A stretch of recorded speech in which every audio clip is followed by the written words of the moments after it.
So based on what you were just saying, what can we do to be more aware of the subtleties? Because I feel like I know there are signs that are happening constantly, and I just feel like I'm missing them. I must be, because I feel like I need to be patient.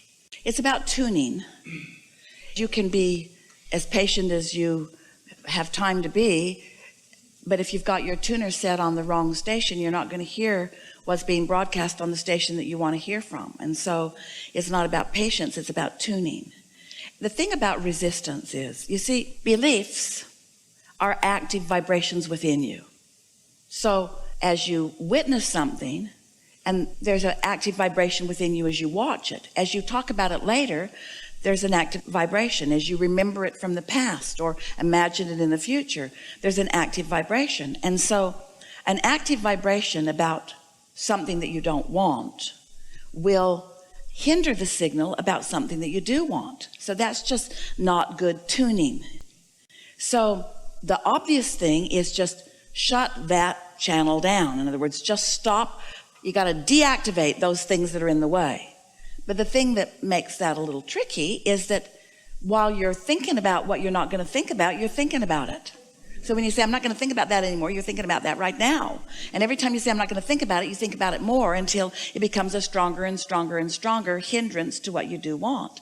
So the only way that we know of to deactivate something unwanted is to focus upon something wanted. But law of attraction gets in your way with that, because law of attraction is so busy responding to the vibration that you've already got active that it makes it almost impossible in some cases to think about the other end of that stick, because this is so dominant.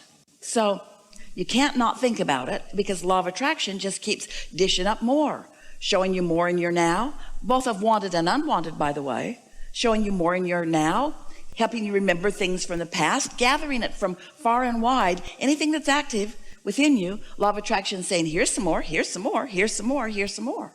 So the way we would encourage you to deactivate something is by quieting your mind altogether. It helps when you sleep. But the thing about sleeping is, when you wake up, you usually pick up where you left off. Even though the momentum subsided, the potential for that active belief is still really great. And so when you awaken, you could wake up and immediately focus on other things. And if you could do that, you could, in time, dominate your vibration with more wanted things. That's doable. It's a little difficult. The easiest way is to quiet your mind altogether. And the way you quiet your mind is by meditating. And by meditating, we mean focusing on something that's not really an active thought. So it requires, or it's helpful, in the beginning especially, to sit in an environment where there's not a lot going on. Quiet room helps. Comfortable clothing, and focus upon something subtle. Like Esther likes to listen for a sound. Hear that in this? It's the motor of the air conditioning, but can you hear it? And the reason that that's a particularly good thing is because it's usually steady. So if you just listen, just sort of enjoy what your ears can find with that. Or you can breathe, noticing your breathing in and out. Sometimes you can even find a ringing in your own ear or a sound in your own mind. But it's better if it's a steady sound, something that doesn't change and therefore doesn't distract you. And if you will focus there for just a little bit, you'll notice that your body will feel different as your mind sort of winds down, and you don't give your mind an opportunity to pick up on those vibrations that it normally would, because you're focused pointedly on something that isn't interesting but does have your attention. It's not so interesting that it takes you off on tangents, but it's interesting enough because it is something that you can focus upon. It is a thing. In other words, it's a manifestation. It's a sound that is manifesting, but it just doesn't amount to that much. As you focus upon that, you'll quiet your mind. And as you quiet your mind, a really interesting thing happens. Your tuner rises to the frequency of your inner being. It's like the cork when you hold it under the water isn't floating, but when you let go, it does. So it's like letting go of that cork, and your vibration begins to rise, which now puts you in sync. You know how a moment ago we were talking about how there is the point of attraction of your inner being, your inner mind, your soul source, and then there's a point of attraction of whatever you've got going on with your habits of thought. Well, when you quiet your own habits of thought, then your inner mind becomes dominant. So now you're right there with your inner being, and your inner being is wise enough not to begin introducing thoughts to you that are going to take you back over here. Your inner being will speak very generally to you at first, because there's no point in talking about that issue that you've got going on, because as soon as your inner being brings it up, you're going to go right back to that lower vibration, because your habit of thought is so practiced there. So it will be more general. It will be more like a feeling of well-being. Sometimes you describe it as floating or euphoric or peaceful or satisfaction or contentment. It's just this subtle sense of well-being. Sometimes you'll have the sensation that you sort of want to move with some sort of rhythm that's coming from somewhere. It's just this place of quiet allowing of yourself to resonate and be bathed by and touched by and integrated with this high frequency of who you really are. And once you do that, 15 minutes on Sunday, and then on Monday, and then on Tuesday, and then on Wednesday, don't go longer than that. Don't ask your mind to be quiet. It doesn't want to be, so don't push it until you're unpleasant. Just try it again tomorrow and try it again tomorrow. It might take most of the 15 minutes to get there. You might only be there a minute or two or three. You might get there and want to stay there a little longer just because it feels so good. But what you'll notice after a few days of that soft allowing of your vibration to rise, you'll begin to receive subtle thoughts, because now you're in the receiving mode.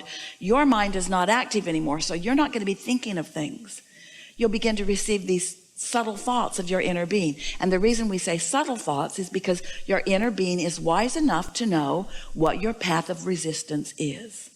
Esther remembers when she was a child, and her older sister would become so frustrated with Esther because Esther never seemed to understand when was not a good time to ask Daddy for stuff, because Jeannie understood his moods better.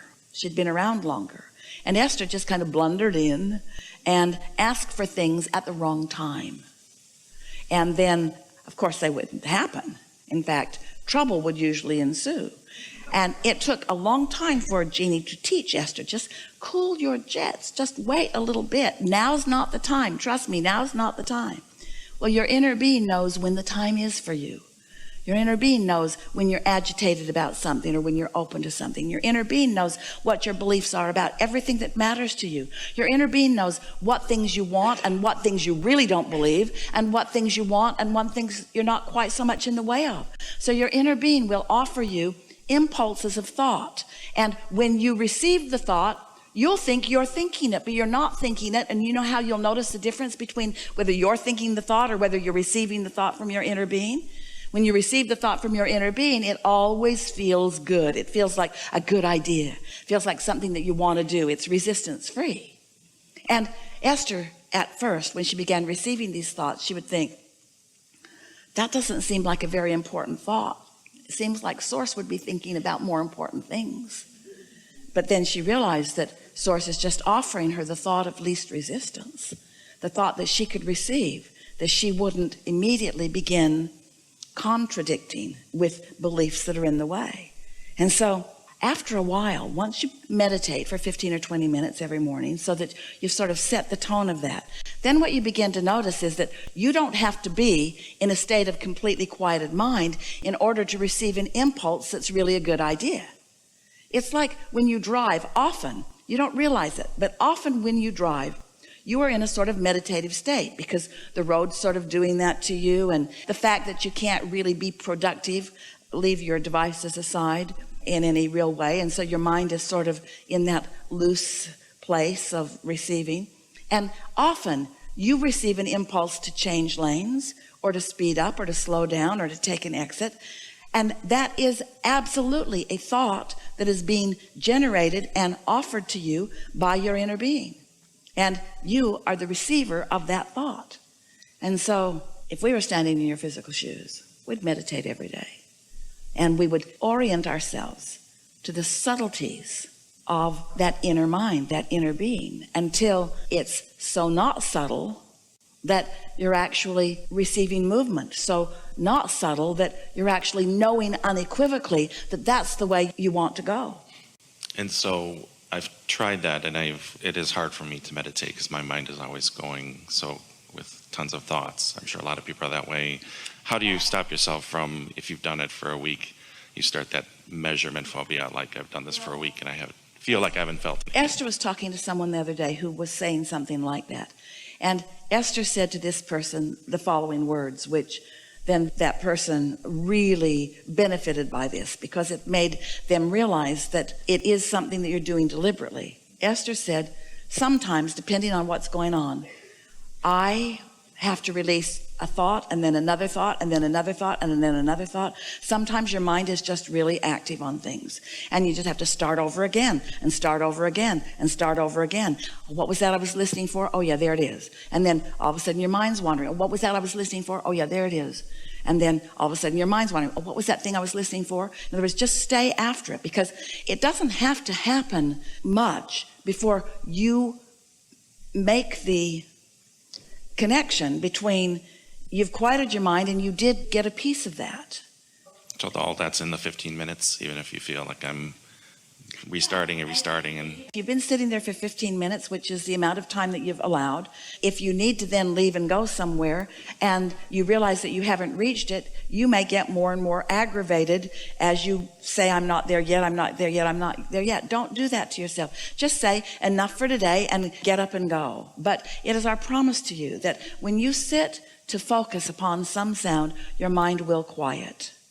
Your mind will quiet, and your inner being will help you too. Your inner being's right there with you. Your inner being is helping you in this vibrational adjustment.